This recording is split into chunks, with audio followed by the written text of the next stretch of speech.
Canton Local Board of Education, Monday, October 20th, 2025. You stand for the pledge. I pledge allegiance To the flag of the United States of America and to the republic for which it stands, one nation, under God, indivisible, with liberty and justice for all.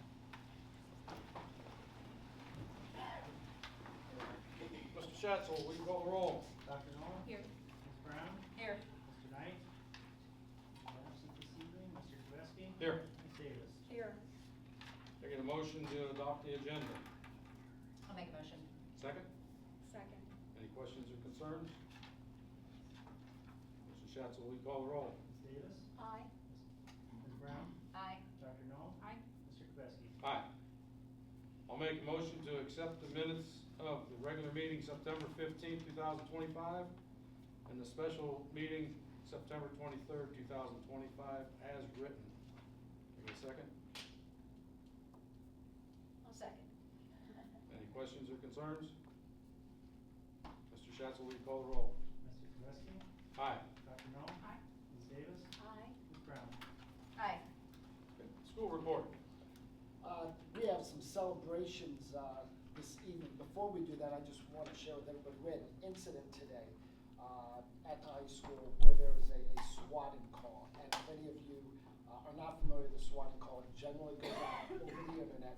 Generally, it's always anonymous and it's computer generated. So there was a threat made at the high school. Everything was handled correctly. Safety protocols were handled. But in our efforts to communicate, we found out that our Parent Square communication software across the country had been shut down because of the Amazon Web AWS, services, the web yeah. services, and which did not allow us to get communication out in a timely manner. It did eventually go out, but they are currently working on it. But it was an unfortunate incident, and we apologize to the community, understanding the frustration involved with that. But it was handled. I need to applaud the sheriffs and our security personnel and our administration and our teachers and staff that handled the situation beautifully. The communication could have been better though. So we are going to talk to parents. We're going to find out exactly what can be done to ensure that that doesn't happen again in the event of another emergency. So I just wanted to share that with everyone. And now on to the celebrations. We have two of our 4 student of the months here. Katie, where's Katie? Katie's here. Katie Haddad, did I pronounce that correct? She is a daughter of Jared Haddad and Cindy.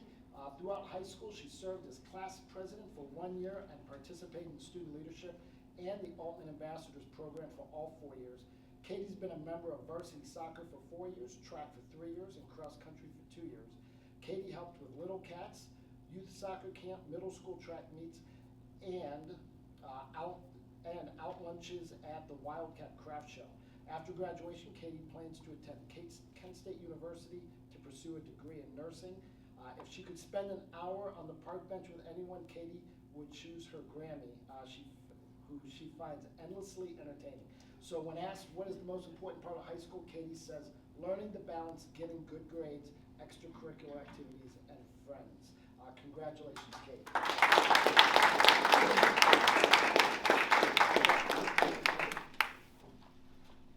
Congratulations, Katie. You're welcome.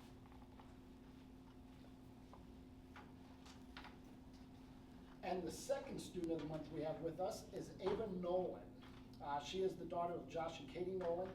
Ava participates in sixth man mentoring, student leadership, graphic design CTE program, and is a class representative. She is a member of the varsity volleyball and basketball teams and ran track for 2 years.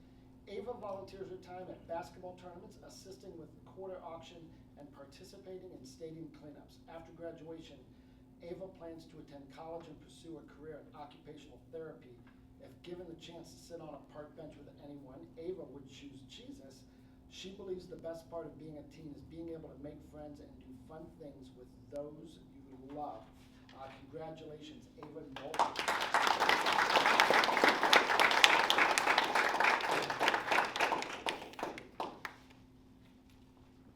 So congratulations to our 2 Wildcats of the month. They were both Wildcats of the month for the month of October. Our September Wildcats were not able to make it here this evening. Landon White is actually down on the field right now getting ready to play against Southeast in the playoff game. That turns my attention over to our girls tennis team, who we have joining us to the left here. The Canton South girls tennis team had an outstanding season, totaling the most tournament points and the most combined tournament and regular season points to earn the NET Conference Championship. This talented group of young ladies achieved an incredible milestone of 4-time NET Conference and 4-time tournament champs with a 13-6 overall record. The team celebrated several firsts and personal bests for individual players and continued the legacy of excellence with 35 consecutive years of Wildcat tennis tradition. So let me give a round of applause to our We also have certificates to honor all of you, so if you would. Oh, okay. Coach Truss. Coach Truss will join us. I did not know. Congratulations, Coach. Bradley Wakefield, come on up.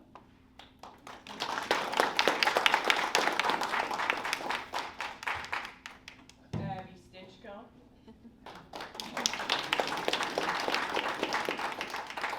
Audrey Cayley. Ashlyn Myers. Gianna Dunham. And Bella Smith.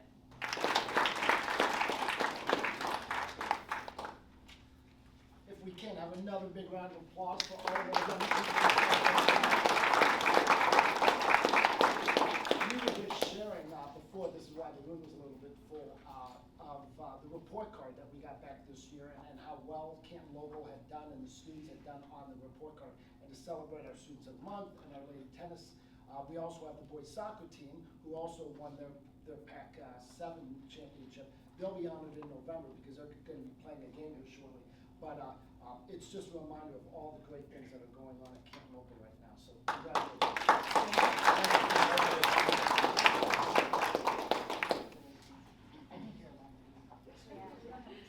You don't have to. That's what I like to. Congratulations.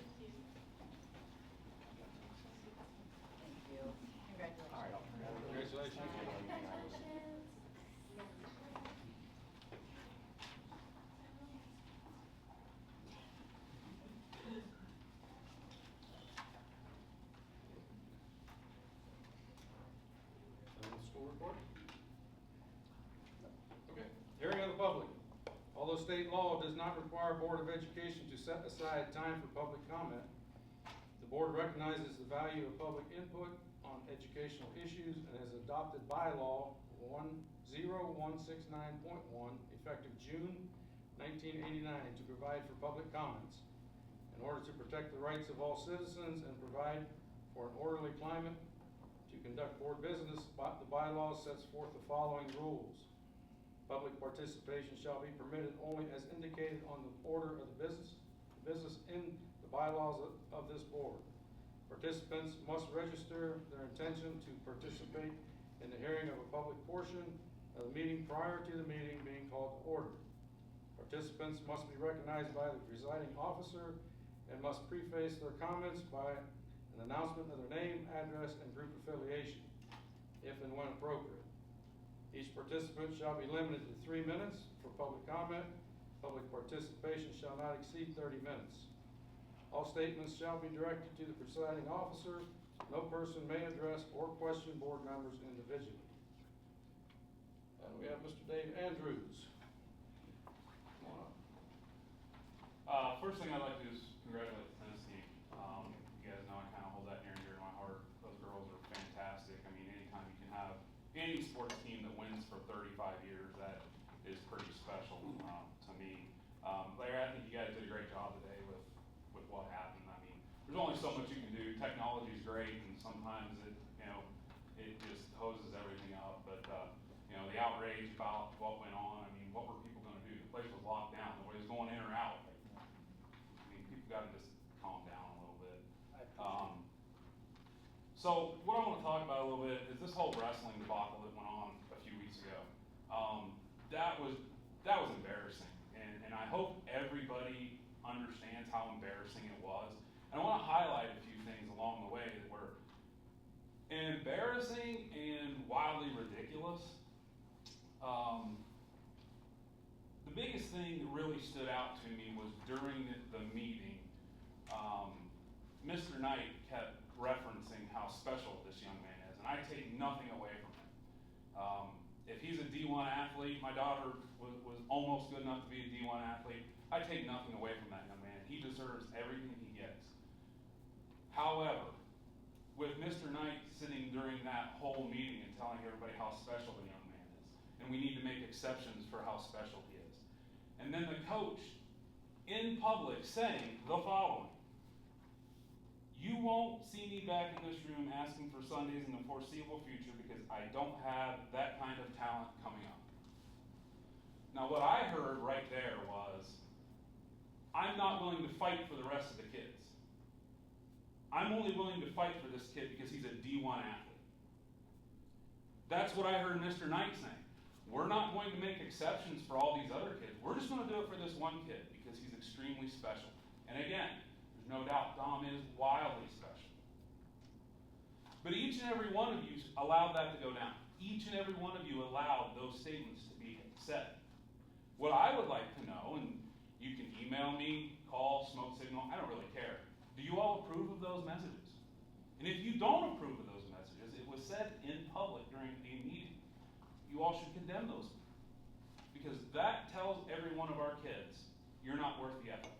We've already got people coaching here that have put that in public record, and I'll send it to you. There's no reason why we should have coaches that are saying that, and we should have board members that are saying that. It's unacceptable. That's why Canton South is where it is. I'll close with this. On your logo on your website, it says every child, every minute, every day. Doesn't seem that that's the case. If we're going to have that logo, we have to make that how it is. Doesn't matter if it's in the classroom or if it's in athletics. We cannot separate and make things special. Thanks. Thank you, Mr. Newton.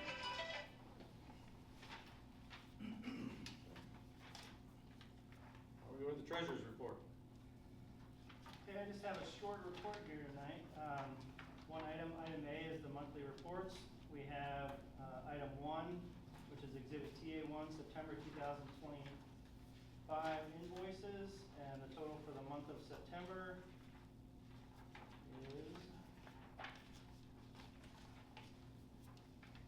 $1,773,077.41. I recommend approval of the invoices for September. Item 2, we have the September 2025 financial report. That's Exhibit TA2. Page 1 of that is our cash reconciliation for the month of September. Reconciled balance of $23,051,165.69. Total deposit accounts total $991,925.73, with investments totaling $22,143,351.54. Pages 2 and 3 are a listing of each individual fund balance that makes up that total, from the general fund all the way down to our federal grant funds. That total matches the reconciled balance. And then page 4 is a listing of all of our individual investments that we have held at U.S. Bank as a custodian. For those investments, $14,589,538.10 matches the reconciliation, with the remainder of those investments being held at Star Ohio. And then the last page of the report is a comparison for the period through September 2024, and then the same period this fiscal year through September 2025. A couple things I just wanted to point out. If you look at our local taxes, so our real estate and public utility taxes, we're up about close to $600,000 when we look at tax collections. If you look at our foundation revenues, we're down about $300,000, so that's what we've been talking about. Statewide, there has been a shift from the state covering a larger share of the education to it being more on local. So the state share statewide is at the lowest level it's been since the DeRolf ruling. So across the state, they're seeing a shift. Hopefully our legislators see that as well, and it's something that they consider as they move into the next biennial budget because that's becoming a huge issue. It's putting the burden back on the local taxpayers. So, wanted to mention that. Other than that, we ended it's September with 11,708,915 in our general fund, and then the total at the bottom of all of our funds matches the reconciled balance. So I recommend Exhibit TA2 for approval. And then lastly, we have donations for the month of September 2025. This is Exhibit TA3. An anonymous donor, $200 donation to 6-Man Mentoring. Another anonymous donation of $100 to the class of 2029. Ohio Gradings donated welding supplies valued at $1,221.27. East Manufacturing, a donation of aluminum for the welding program valued at $3,417.12. Teresa Purses, $140.79 donation to Autotech Skills USA. HWS Best Health Counseling, $300 donation to boys soccer. Mark Schaefer is in the back here, $250 donation for boys soccer. Thank you very much, Mark. Canton South Athletic Booster Club, $16,617.50 donation for signs. Mr. Justice, Ms. Ringer here as well, thank you.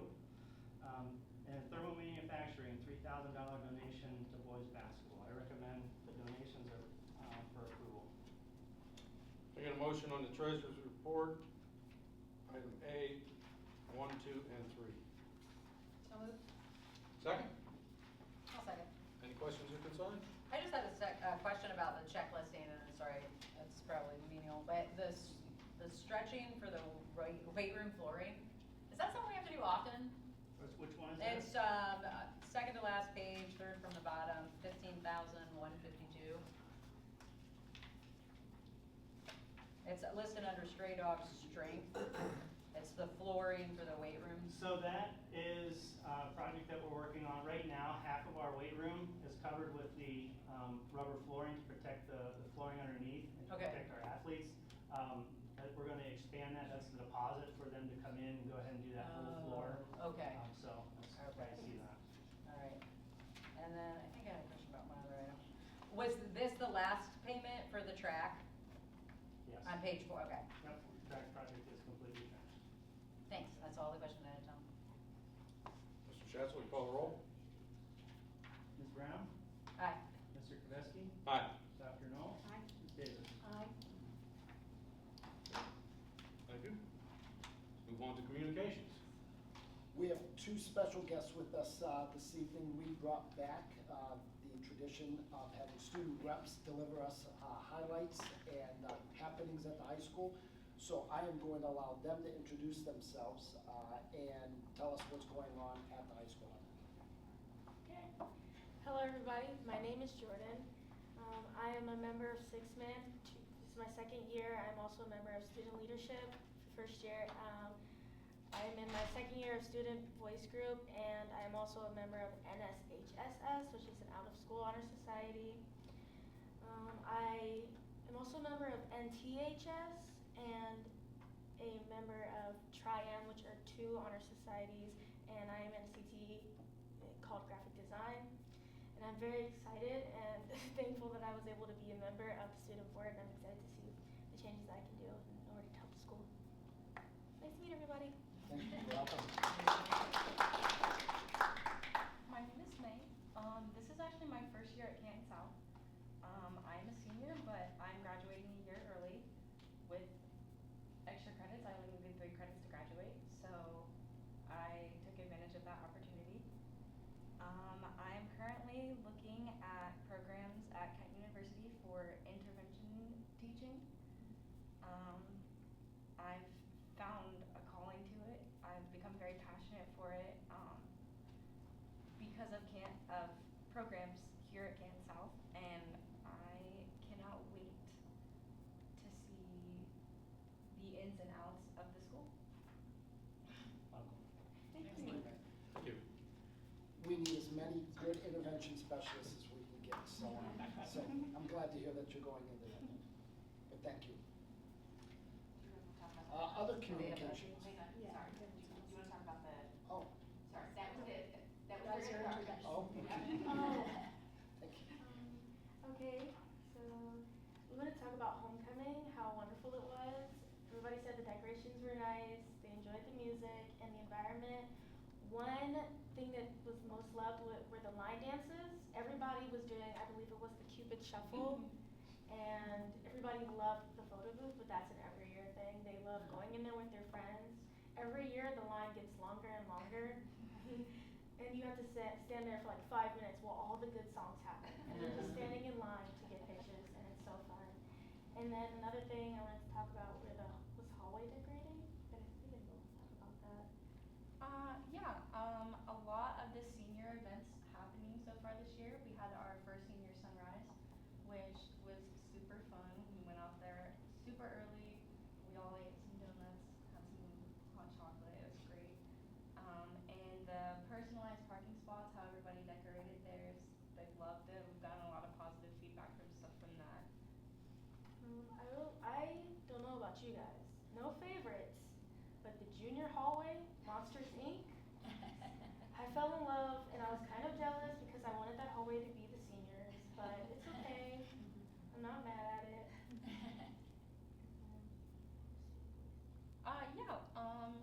We have a group at Canton South called Wildcat Student Voice.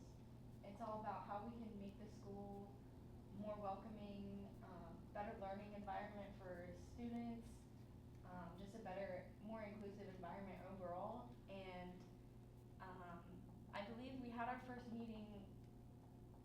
It's like maybe Two close to like weeks the ago? beginning Yeah. of the month. Beginning of the month, and we've already seen more members than what they saw last year.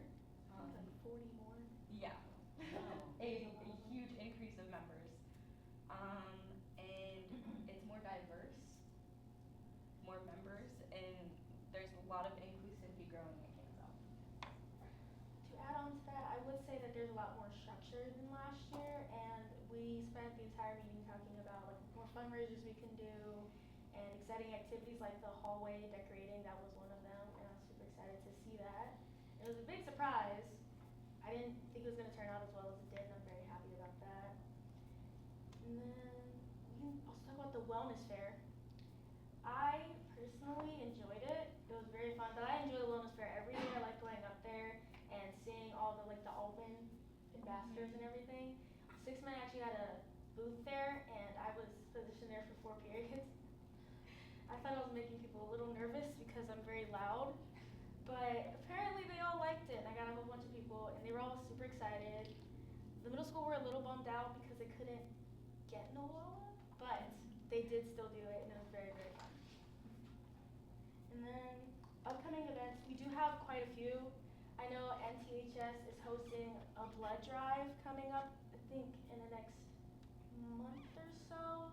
And then we also have a whole bunch of concession stand, like for community service for seniors coming up. And I think more fundraisers will be happening soon after that. We also have a solo and ensemble for choir and band kids, which is super exciting. Some kids are kind of nervous, but it's super fun. And then also, so sorry, but I totally forgot for homecoming. During the football game, we had 2 fundraisers. One for student leadership, which is like a stand for glow sticks and like glow sunglasses, which are really cool. And then another one was for a bake sale for like band and choir kids. The bake sale made about $600, I believe, and then the student leadership group made about almost 200. So it was really fun. And that's it. That's Well, it. June and May, let me share something real quick. I know, thank you for sharing those events, and I know I talked to Ms. Gearhart, and she talked about homecoming, and I know homecoming was a huge success, but I'll also share, there were 411 students at homecoming, which is the largest number we've had in quite some time. And so when we talk about attendance and improving attendance, and it's a goal at the elementary, middle school, and high school, I'll tell you how you fix attendance, and that's culture. And what I see a resurgence of is I see an increase in the number of kids that are attending these different events, the number of kids that are in the community Wildcat, the number of kids who are in the leadership groups, and the number of kids attending homecoming, the number of kids in our student section, which is our next goal at our football games, is to increase that number of students at the student section. That's how you start to build culture and getting kids to want to be a Wildcat. and what Mrs. Gearhart and her staff are doing at the high school and at the middle school and the elementary school. It's good stuff, so thank you, ladies. I appreciate you sharing all that today. Thank you. Welcome to the team. Thank you. Other communications, we do have a renewal levy that is quickly approaching. Communication efforts are underway, led by Ms. Graybeck over there, with messaging being released through Parent Square and Facebook to keep our families informed and to encourage community support. Attached, actually in the notes that I gave you earlier, I gave you little screenshots of those that will be going out. I believe the next one is scheduled to go out tomorrow, and that is on our levy renewal. Just a reminder that levy renewal on a home, a $200,000 home, if this levy were to fail, a homeowner would only be saving $5 a month, and a total of about $60 a year, where the true savings, the public utilities company will be saving around $2 million a year. So we're looking for a renewal levy, and that's on the November 4th ballot. House Bill 186, I want to communicate on that. This is the real estate taxes in House Bill. Over the past several weeks, the House has been debating House Bill 186, which would place an inflationary cap on property tax revenue that the 20 mil floor districts receive after reappraisal and update. The original prospective version of House Bill 186 by DeWine gave districts time to plan and budget under the new set of rules. Unfortunately, the bill now includes a retroactive provision that would immediately cut $226 million from the state budget. This change would severely impact our district. So we've met with Matt Kishman, our local representative. He has been down at the state. I believe we got word that things are starting to shake out, actually as recently as today, in regards to that. We're hoping the news is good, but we're okay with 186 as it was described by Governor DeWine, but the retroactive piece of it is going to be extremely harmful. So we've been pushing Matt Kishman to support the original version of the bill and not the revised one. Just some updates at the elementary school. Our Faircrest Memorial Elementary School students have enjoyed a wonderful stretch of learning and community experiences recently, beginning the month with families gathering for Reading Under the Lights at Canton South High School Auxiliary Gym because of the rain, we've heard that, where they enjoyed literacy activities alongside Chomps, the Cleveland Browns mascot, and Willie the Wildcat.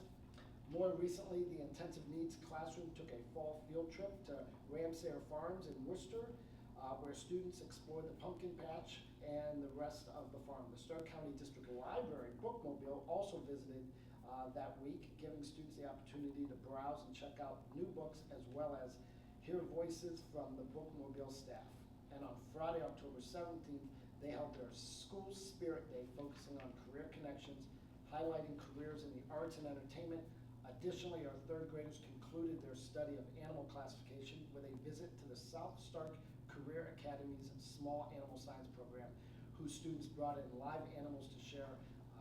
I was there for that with the snakes, but they kept them in the cages, so they did not pull those out. It's been a joyful time of learning, community, and school spirit at the elementary school. And an update at the high school, it's been buzzing with excitement and positive energy since September board meeting.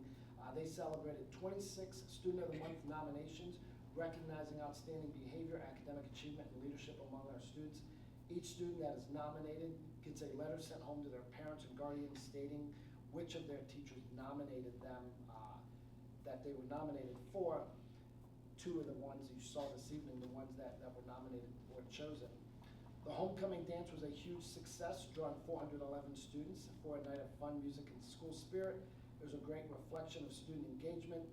The best part of the dance, I'm going to copy what Jordan said, was the Cuban shuffle that came on, and the entire cafeteria floor was covered by students dancing side by side for the song.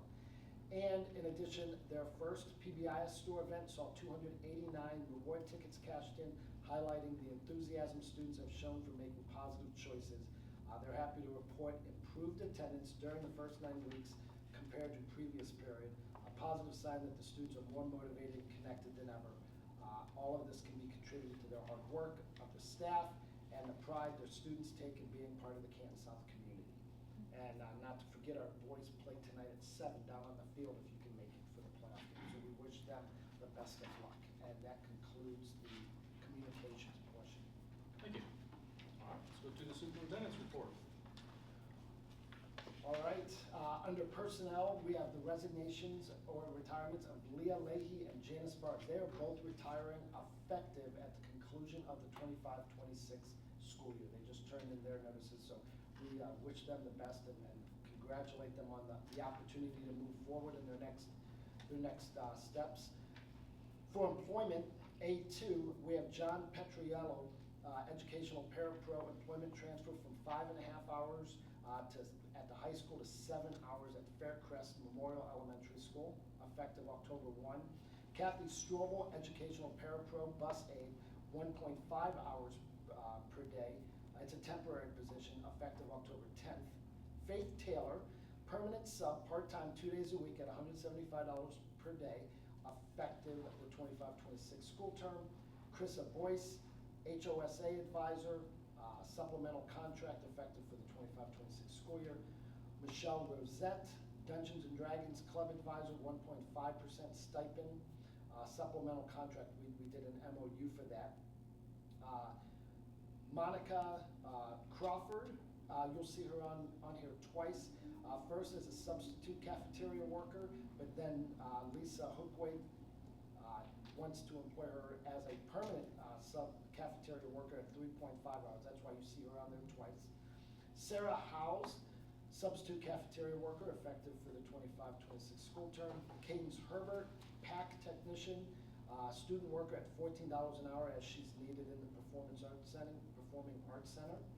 Ellie Ayers, also Performing Arts Center technician, student worker at $14 an hour as needed. Megan Harms, non-degree substitute teacher. We are approving her because she has not graduated from college yet, but she has college experience, and she is going to be a substitute for the 25-26 school term. And exhibit student, the superintendent's 2.1, the fall event workers, and the 2025 athletic coaches, all under personnel. So I want to make a recommendation. Oh, I should say this. For the athletic coaches, if you look at your exhibit, we have to split that up into two. So do I make a recommendation to approve all of it and we pull them out? I'll pull them out. Okay. I make a recommendation to approve A1 and A2, the superintendent's report. I get a motion on the superintendent's report, personnel, items 1 and 2, except for Brady Knoll, assistant cross-country coach, and he's also JV boys basketball coach. I'll second. Need a motion? Oh, I'll make a motion. Okay. Second? Second. Any questions or concerns? Mr. Schatz, will you call the roll? Dr. Knoll? Aye. Ms. Brown? Aye. Mr. Kvesky? Aye. Ms. Davis? Aye. And I'll make a motion that we vote on Brady Knoll, assistant cross-country and JV boys basketball. Second. Any questions or concerns? Mr. Schatz, will you call the roll? Dr. Knoll? Abstain. Ms. Brown? Aye. Mr. Kvesky? Aye. Ms. Davis? Aye. Miscellaneous, number 1, transportation for students who live in the district but attend schools outside the district, for whom transportation by the normal route is deemed impractical, may be handled either through an agreement with another district, a contract with a parent, or other private party to provide special transportation. That is number 1. Number 2, I recommend we approve a 1-year leave of absence for Georgia Marcoldi. She is suffering from a medical condition that her doctor has advised her to take medical leave for the year. And number 3, approve doc days as needed for Lindsay Hamilton, who is also asking for those for medical reasons as they attend to medical care in California. I make a recommendation to approve items miscellaneous 1 through 3. Can I get a motion on B miscellaneous 1, 2, and 3? Second? Second. Any This- questions or concerns? Mr. Schatz, will you call the roll? Dr. Knoll? Aye. Ms. Brown? Aye. Mr. Kvesky? Aye. Ms. Davis? Aye. Miscellaneous item 4, this is the proposed addition to the district handbook regarding Sunday events. It is my recommendation that we make an addition to the student handbook, or the district handbook, where we have Sunday events approved by administration, superintendent, principals, or the athletic director. I make a recommendation to approve item 4. Okay, and the motion to act on miscellaneous item 4. I'll make a motion. Second? Second. Any questions or concerns? The only question that I have, or Yeah. concern, is that any of the decisions be documented, Okay. for or against, whatever, just so we have a documented path, in case that ever gets called into question, or if anyone feels, oh, you did it for this person, not for this person. I feel like if we have these, whatever administrator it be, principal, athletic director, just document it. Agreed. And then would you go into a little more explanation on that, like you told me? Sure. Annette had asked me, is that athletic director, principal, or superintendent, or and? And the response to that is or. So what we're gonna do is I'm gonna direct all athletic requests to go through the athletic director. All arts go through the principals, either at the middle school or the high school, and all district events go through me. But we can definitely make sure that we document it, and we just wanna make sure that it's going through the right channels. With all of them having known, or they will know, the expectations of Sundays. And I had asked the question with you because, you know, we have, typically in the past, we've voted to approve or disapprove youth organizations on Sundays, but this policy specifically says school sponsor, so where does youth fall in policy? Youth would fall under the facility use policy because they're not a school, they're affiliated to the schools, but they're not 7th through 8th grade, so they would have to fill out a facility use agreement, and they would fall under class 1, class 2, or class 3 is the way that I would think that it would fall. And so who will be responsible for approving or not that, which one of the athletic director, principal, superintendent, who would that fall under? The facilities request first falls under the athletic director if it's but then it goes to the building principal or myself for approval. It gets approved by multiple people. Sort of like if a dance committee or whatever, they would fall into the same, although we would not usually charge the youth if it's a Canton South youth team, but they would have to fill out the facility paperwork. They'd also have to have insurance and all that kind of stuff. Do we have anything in that policy if people are using it without approval? Because we found that to be true this summer, but we don't really have anything in there that, so what happens if we have somebody who's gone around our policy?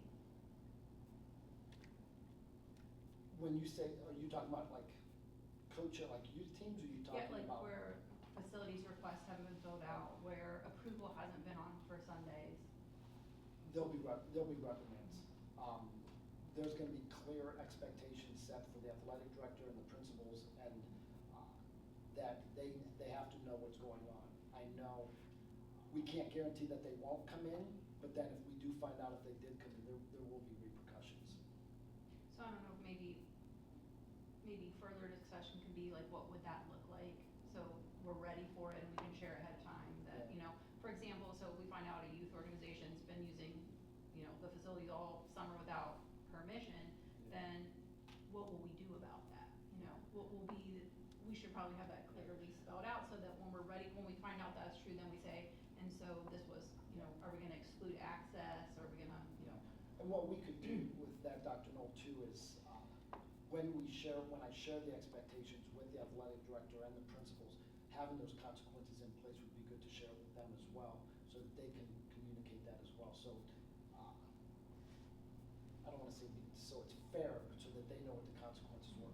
In terms of youth organizations that are outside with like community coaches, I don't think we'll have a problem with that. Well, they don't have access to the building, but because They have Well, to we have overlap. overlap there where we have We- school employees who are part of youth. Yes. And so that's giving our youth, like that's how the youth got access this Yes. summer to the building. Yeah.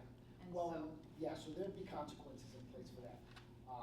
I don't think we have to worry about those those youth teams that don't have that connection. I don't think we'll run into that, but it's those overlapping things that we, yeah, definitely. Lots of communication. I would hope that you tell them that they have to police it.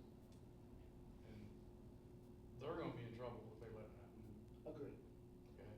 Make sure they know who's signing off on it. That they have to police it and watch, know that if something's going on, something has to be done. Expectations need to be communicated very clearly. Right. Yes.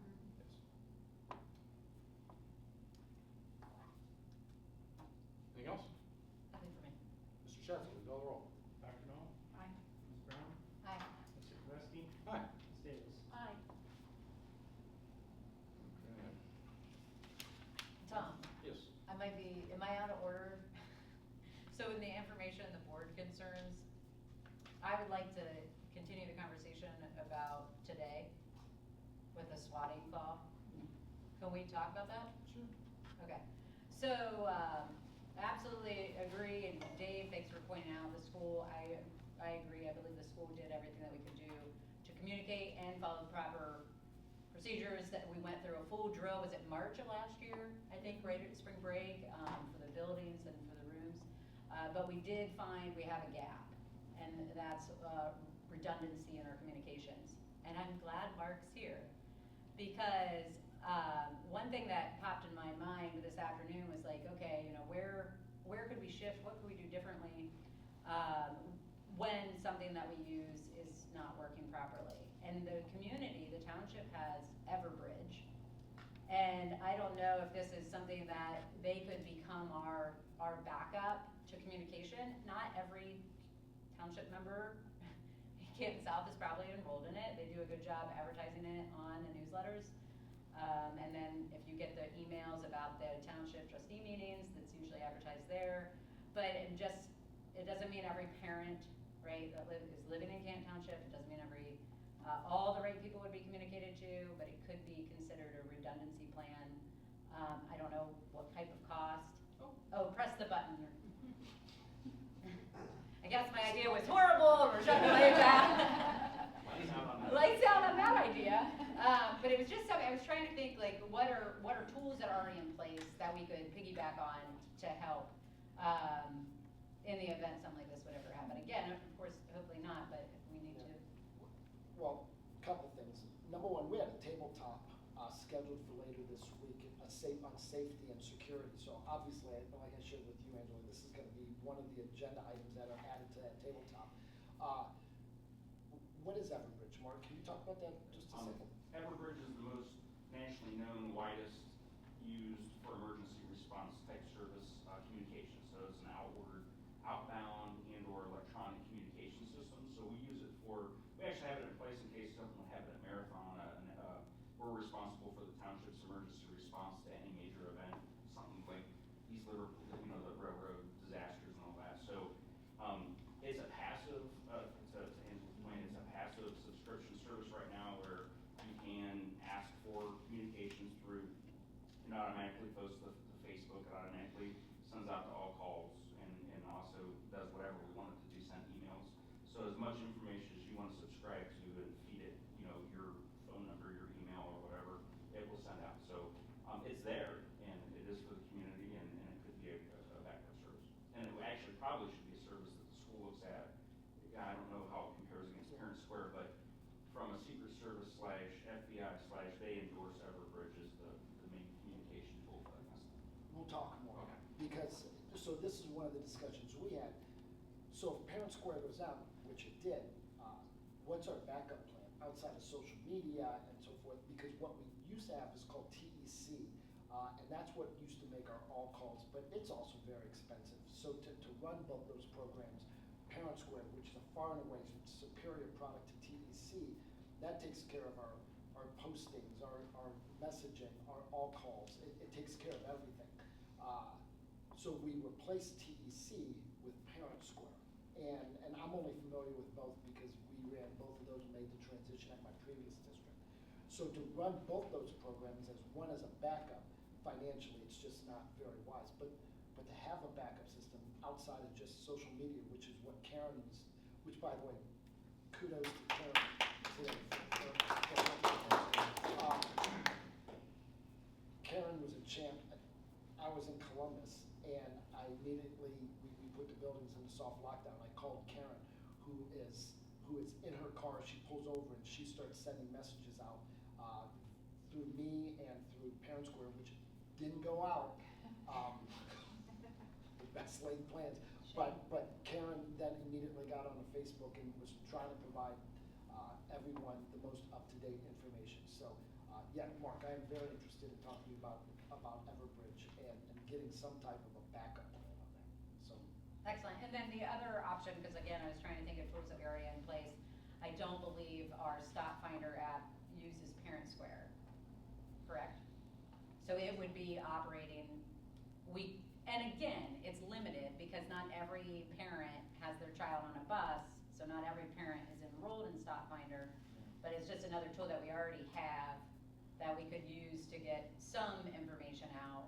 But again, it would be limited, and there would be frustrations for sure from parents. Well, my child, rides with somebody else, and so it's just another way to serve the parents in tools that we have without additional costs. Well, and I'll share too that ASW, it impacted Power School, our student information system. So there were districts, well, in the county that couldn't even log on and enter grades or take attendance because that ASW also runs through Power School and eSchool. So it just touches a lot of things, and they knew about this problem from what I hear at about 3 o'clock this morning, and it still was not operational by the time we needed to use it around noon.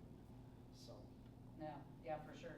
And then just the last thing is, I think now that we've experienced this, we may want to just share to parents and community members the differences in lockdowns. Yeah. What's a soft lockdown mean? What's a full lockdown? What's a hard lockdown? There's different things that our school does and that we're prepared for, and given all the other schools having recently and the hospitals going through this, information is kind of everywhere. And I think it would be nice for us to have a clear message that says, outside of once the calm is present, like this is what these communications mean. And I'm glad you brought that up, because one of the things I wanted to share in a message to parents is the difference between a hard lockdown, what we just call it a lockdown, versus a soft lockdown where you just lock the exterior doors and kids do not go in and out, but they still, instruction continues, teaching continues.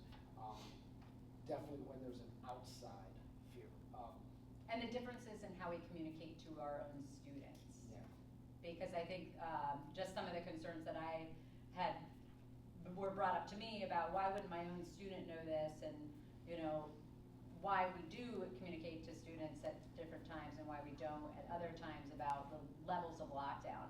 Because I think there's definitely some concern there about, my student didn't know, my child didn't know they were in a lockdown. So would they have, Well, that could go both ways, and that's a great question. Whenever we do a lockdown drill, it is never unannounced. Now, if we do a lockdown drill like during a class change and we surprise kids, they know from the beginning of the morning that there's going to be a lockdown drill that day. They just may not know what time, but it's never unannounced, because we have shown, and we made the mistake and other districts have as well, when you have a drill and it's unannounced, you send a lot of kids into trauma. And we don't do that to kids, so we always let them know. So if a student didn't know that there was a lockdown, because it was a soft lockdown, that's generally because we don't want to alarm them, because if it's a full lockdown. Totally agree. Yeah, if it's a full lockdown and it's unannounced, it's a scary thing. It's right, really scary. absolutely. And that's just one of the things to add to that definition. It's physically what we do, and then internal communications and external communications based on each level of that. Yeah. Well, But I think once things calm down, it might be helpful. Well, and I appreciate that, Angela.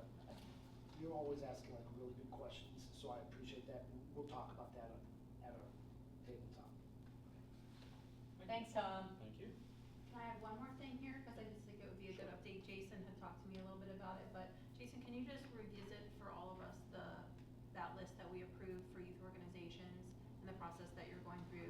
So then we say, oh, we know what we're voting for when you put the list here. For youth organizations? Yeah. So in August, when we approved those, we had a listing of booster groups and our youth organizations that are approved.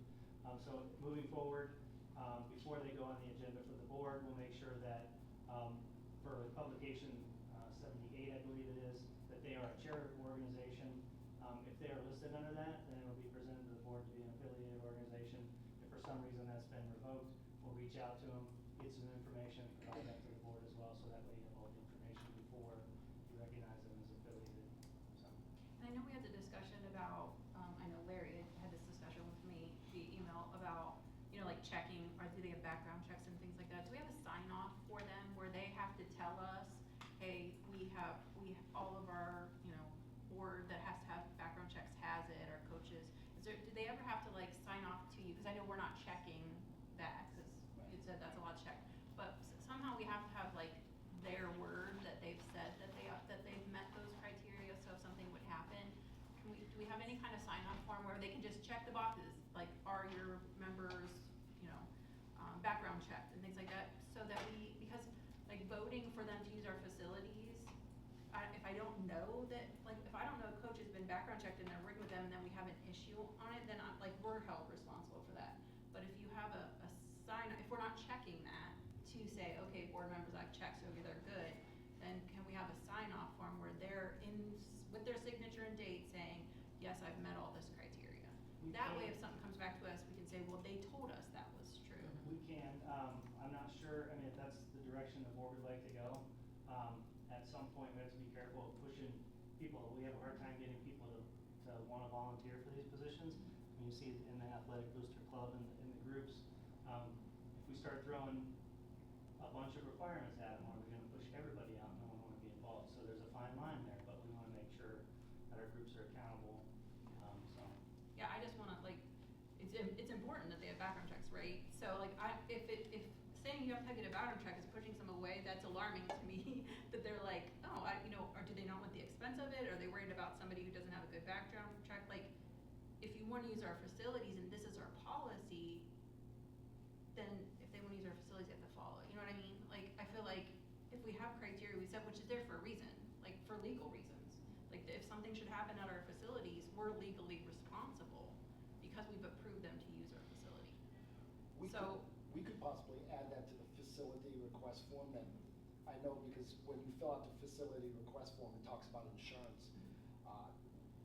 We could add a portion that just says, now, could they lie about it? They could, but then it's on them, and right. It's not on us. I'm just trying to push that legal responsibility off of us, because if we say, yeah, you're approved to use our facility, and we also have a policy that says, in order to be approved, you have to do this, but we haven't checked that, and we're like, if anything would ever happen there, say, why didn't you check that?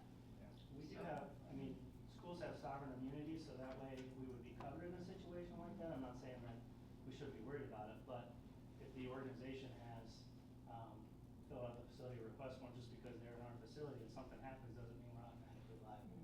So, I mean, it's something that we definitely need to consider, and if we want to put together some guidelines for that, I'd be happy to sit on there or whatever that we do. Also, I think that's, if we do put it on that facility form, then it makes them aware that we have a policy. Because otherwise, who knows in youth organizations that we have a policy that says if you want to use our facility, you have to do all these things. Like, who knows that? Most people don't dig through that policy. So it at least should be communicated to them so that they're aware of the policy.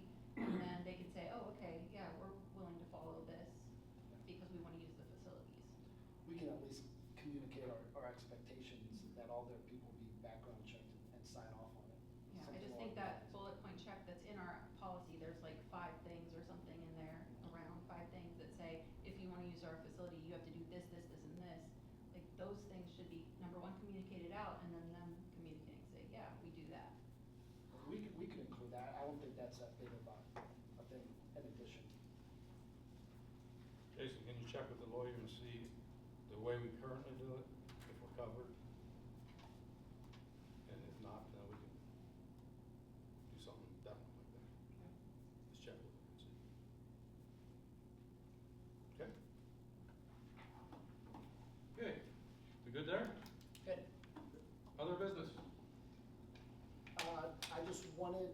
shared with you guys in some updates.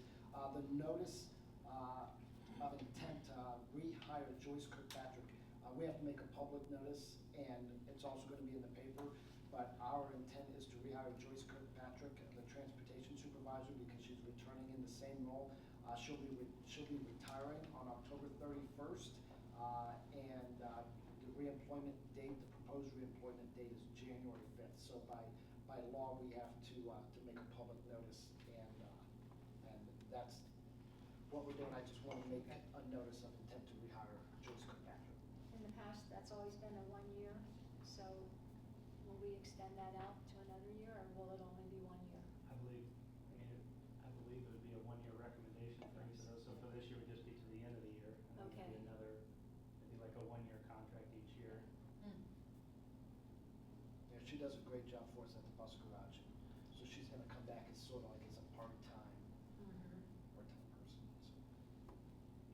Are you gonna go on about the special meeting date, December 15th? Oh, yeah, I'm sorry. The board will consider reemployment for Joyce Kirkpatrick for that position, transportation supervisor, at the regular meeting to be held on December 15th at 6 p.m.